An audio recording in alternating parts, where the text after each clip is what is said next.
after they're there, you check to see if they're breathing. You open their airway, make sure they're on a flat surface, tip their head up, and then you watch their breath for chest sounds, or you check their pulse, either carotid or radial. If you don't see any signs of breathing or life, then you begin to administer CPR. Okay, so CPR on children and adults is a lot alike until it comes to infants. So CPR for adults and children, after you check to make sure they're not breathing, you can either choose to do mouth to mouth or you cannot, because I think nowadays they do research and it ends up being the same.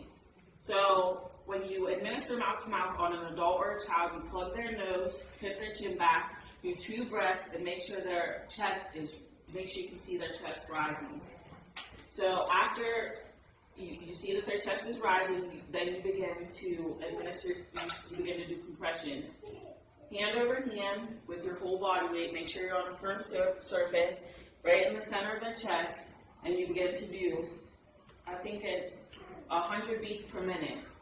You do 30 compressions, stop, 2 breaths, repeat. Now if it's an infant, it's different. If it's an infant, when you administer mouth to mouth, you just seal their airway and put your whole mouth over their nose and mouth. Okay, and then when you do the compressions for the infant, you can still do 30 beats per minute, but you won't go as deep and you only use 2 fingers.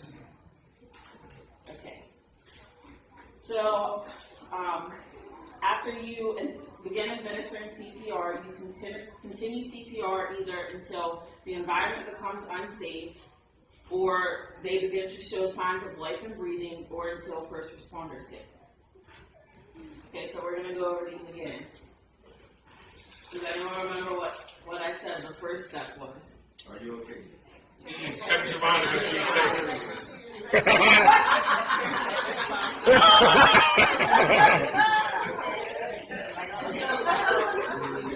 Okay, what's step 2?